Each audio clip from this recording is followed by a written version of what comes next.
मित्रांनो, आता मार्केटमध्ये भरपूर खत विकायला चालू झालेले आहेत आणि बरेच शेतकरी खरेदी करून आपल्या घरी किंवा शेतात आणून पण खत ठेवित आहेत. तर मित्रांनो, आता कोणते खत कपाशीला द्यावं, तर मी तुम्हाला 4-5 प्रकारे खत सांगतो, ते तुम्ही घ्या आणि आपल्या नियोजनानुसार खत द्या. तर मित्रांनो, सगळ्यात पहिल्यांदा डी ए पी खूप शेतकरी वापरतात. डी चांगला खत आहे. फक्त डी-ए-पीत खूपच नकली खत पण निघालेलं आहे, भेसळयुक्त खत निघालेलं आहे. त्यामुळे मी तुम्हाला डी-ए-पीचे 4-5 प्रकारचं कंपनीचे सांगतो. तेच कंपनी तुम्ही घ्या. स्क्रीनवर पण दिसत असेल आणि मी तुम्हाला असं पण सांगतो, महामंडळ, पुन्हा जय किसान, आपले इफको कंपनी, हे 3-4 कंपन्याचे मी नाव सांगितले, ते तुम्ही घ्या आणि हेच खतं चांगले लागू होतील तुमच्या कापसाला. त्यामुळे हेच पहिल्या डोसमध्ये खत द्या. डी-ए-पी चांगला खत आहे आणि डी-ए-पीत पुन्हा अशी तुम्ही नत्र म्हणजेच युरिया घ्यायची गरज नाही. डी-ए-पीत खूप युरिया येतो, त्यामुळे डी-ए-पीत कोणतेही दुसरे युरिया खत हे घ्यायची गरज नाही. त्यामुळे तुम्ही 1 किंवा 2 बॅग डी-ए-पी पहिल्या डोससाठी घेऊ शकता. मी 1 एकरचं प्रमाण सांगत आहे, त्यामुळे 1 किंवा 2 बॅग 1 एकरला तुम्ही पहिल्यांदा डी-ए-पी देऊ शकता. एकच खूप होईल डी-ए-पीला, त्यामुळे 1 बॅग घ्या 1 एकरला. तर दुसरे खत नियोजन म्हणजे दुसऱ्या कोणत्या बॅग घ्यावं. जर तुम्ही मागच्या वर्षी सारखा डी-ए-पी देत असाल तर डी-ए-पी पण काय घ्यायची गरज नाही, कारण जमिनीला सारखा डी-ए-पी द्यायला पण रिझल्ट येत नाही. त्यामुळे डी-ए-पी पण जास्त करून सारखा द्यायला नसेल तर द्या, पण डी-ए-पी पण खूप वर्षापासून देत असाल तर आलटून पलटून खत द्यायचे कधी पण, म्हणून ते फायदा ठरतो जमिनीला.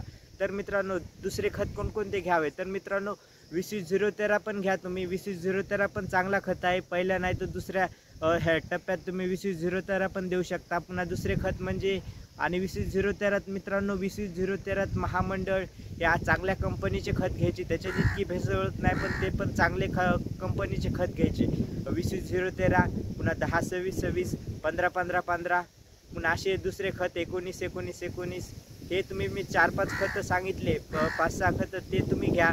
किंवा तुम्ही दुसरे आता डी-ए-पी जर तुम्ही देत असाल खूप वर्षापासून तर 20-013, 10-26-26, 15-15-15, 19-19-19, हे 1 बॅग तुम्ही एकरी 3-4 बॅग घ्या. 4 बॅग आणि बदलून खत द्या. एकच खत तिन्ही खतं नियोजनमध्ये, म्हणजे पहिला डोस कापसाचा, दुसरा डोस आणि तिसऱ्या डोसमध्ये एकच खत द्यायचा नाही, 3 खत द्या. समजा 10-26-26 दुसऱ्या डोसमध्ये द्या आणि 20-013 तिसऱ्या डोसमध्ये द्या आणि डी-ए-पी पहिल्या डोसमध्ये द्या. असं तुम्ही नियोजन करू शकता. आणि मित्रांनो, एक दुसरा म्हणजे एक महत्त्वाचा खत म्हणजे तुम्ही काय करा, पोटॅश, म्हणजेच पोटॅश तुम्ही काय करा की 1 बॅग पोटॅश नक्की आणून ठेवा तुम्ही.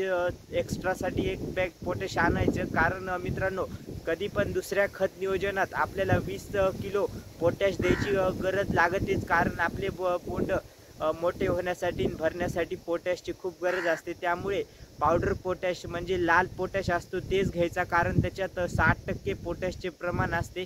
त्यामुळे पोटॅश तुम्ही 1 बॅग घ्या. 1 बॅग खूप होते 2 एकरसाठी, त्यामुळे 20-25 किलो दुसऱ्या कपाशीच्या डोसात पोटॅश द्यायचा आहे, 25 किलो. आणि पावडर पोटॅश, लाल पोटॅश घ्या, दुसरा पोटॅश घेऊ नका. दुसऱ्या पोटॅशमध्ये खूप 15 ते 20%च प्रमाण असते. ह्या पावडर पोटॅशमध्ये 60% प्रमाण आहे. त्यामुळे पावडर पोटॅश, लाल पोटॅश घ्या.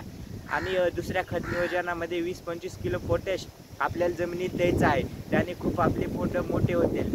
पाहू शकता, खूप हवा सुटलेली आहे ना, आता पावसाचं सीझन पण चालू झालेलं आहे, त्यामुळे बरेच शेतकरी सध्या खतं घेतात. तर हे पाहू शकता, खूप हवा चालू आहे. आणि मित्रांनो, दुसरे खत अजून कोणते घ्यावे, तर मित्रांनो, एक जबरदस्त असे खत मी तुम्हाला अजून एक सांगतो, मॅग्नेशियम सल्फेट. आणि दुसरे खत म्हणजे मॅग्नेशियम सल्फेट आणि अमोनियम सल्फेट, हे 2 खत घ्यायचे. कारण हे कशासाठी येतं मित्रांनो, हे 25-25 किलो बॅग असतात. अमोनियम सल्फेट आणि मॅग्नेशियम सल्फेट हे 2च खत घेऊन ठेवा एक्स्ट्रासाठी. मॅग्नेशियम सल्फेट कशासाठी मित्रांनो, जर तुमच्या कापसावर लाल्या येत असेल, जर तुमचा कापूस पिवळा पडत असेल, तर काय करायचे की मॅग्नेशियम सल्फेट असते ते त्या टायमाला आपल्या कापसाला ह्या दुसऱ्या नाही तर तिसऱ्या डोसमध्ये देऊन टाकायचे. जेव्हा पण आपल्या कापसाला गरज पडेल की खूप पाऊस पडला आणि आपला कापूस खूप पिवळा पडत आहे किंवा आपल्या कापसाची पानं गळत आहेत, लाल्या खूप पडत आहे आपल्या कापसावर, तेव्हा मॅग्नेशियम सल्फेट 10-15 किलो एकरी, जास्तीत जास्त 10 किलो एकरी द्यायचं आहे. त्याची 25 किलोत मार्केटमध्ये बॅग भेटते. जास्त काही किंमत नाही, 500-600 रुपये किंमत आहे त्या मॅग्नेशियम सल्फेट बॅगची. तर ती तुम्ही 25 किलोची एक्स्ट्रासाठी आणून ठेवा एक बॅग. आणि ती तुम्ही जर गरज पडली तर लाल्या दुसऱ्या खत नियोजनात ती देऊ शकता, लाल्या किंवा जास्त पाऊस झाल्याने कापूस पिवळा पडत असेल तर. आणि अमोनियम सल्फेट कायसाठी तर मित्रांनो, जर 10-15 दिवस खूप पाऊस पडला तुमच्या शेतात आणि पानं खूप पिवळे पडत आहेत, तर त्या ठिकाणी काय करायचे, खूपच पाऊस पडत आहे आणि वापसच होत नसेल आपल्या शेतात, तर काय करायचे की आणि गळपट खूप होत असेल, तर हे अमोनियम सल्फेट आहे ते काय करायचे की आपल्या शेतात जिथं जिथं खूपच चिखल झालेला आहे, खूप पाणी होत आहे, त्या जागेत ते अमोनियम सल्फेट टाकायचा, शिंपायचा. 4-5 दिवसात तुमची जमीन मोकळी होऊन जाईल, हडकून जाईल. ते अमोनियम सल्फेटचा फायदा आहे, गळ पण थांबवते आणि जास्त पाऊस असल्यावर, चिखल असल्यावर त्यात जागेवर टाकल्यावर 4-5 दिवसात ते जमिनीचा वापसा करतो. त्यामुळे अमोनियम सल्फेट आणि मॅग्नेशियम सल्फेट एक बॅग दोन्ही आणून ठेवा. जास्त काय 1000 रुपयात दोन्ही बॅग येतात, त्यामुळे जास्त काय किंमत नाही दोघांची.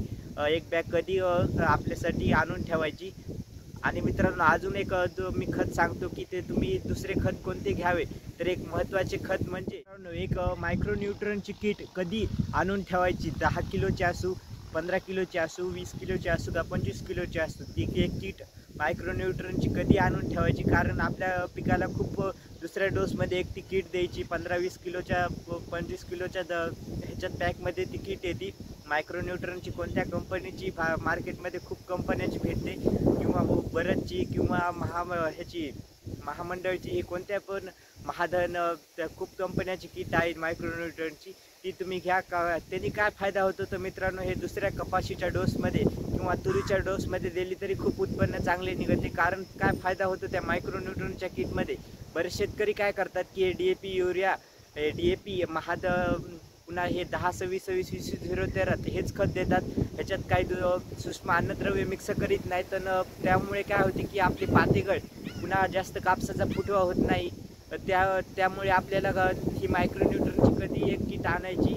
1 एकरसाठी 15-20 किलो खूप झाली, ती काय करायची की दुसऱ्या खत नियोजनामध्ये मिक्स करून देऊन टाकायची. त्याने खूप चांगला फुटवा होईल, पाते जास्त लागत येईल आणि कापसाची चांगली वाढ होईल. ती मेन महत्त्वाचे. कारण बऱ्याच शेतकऱ्यांचं काय होते की कापसाची वाढच होत नाही. त्यामुळे ही मायक्रोन्यूट्रनची कधी एक किट आणून ठेवा. महाधन किंवा वरद कंपनीची कोणती एक किट आणा, जी तुम्हाला भेटेल मार्केटमध्ये. तर मित्रांनो, आपला व्हिडिओ कसा वाटला कमेंट करून नक्की सांगा. जर तुमच्या मनात काही प्रश्न असतील तर ते पण कमेंटमध्ये विचारू शकता. तर मित्रांनो, भेटूया पुढच्या व्हिडिओत. तुम्हाला कोणता व्हिडिओ पुढे पाहिजे ते पण कमेंट करून सांगा. जर मनात काही प्रश्न असतील तर ते पण तुम्ही विचारू शकता. आणि मित्रांनो, जर तुम्ही आपल्या शेतकरी ग्रुपमध्ये नसाल, मी टेलिग्रामची डिस्क्रिप्शनमध्ये लिंक दिलेली आहे, त्या टेलिग्राम ॲप घ्या नसेल तर, आणि त्या ग्रुपमध्ये जॉईन व्हा. मी त्या ग्रुपमध्ये माझे व्हिडिओ टाकतो, म्हणजे माझे व्हिडिओ तुम्हाला सर्वात पहिल्यांदी माहिती भेटून जाईल. त्या ग्रुपवर शेतीविषयी संपूर्ण माहिती भेटून जाईल. तर ते ग्रुप जॉईन करा. तर मित्रांनो, भेटूया पुढच्या व्हिडिओत. जय जवान जय किसान. धन्यवाद मित्रांनो.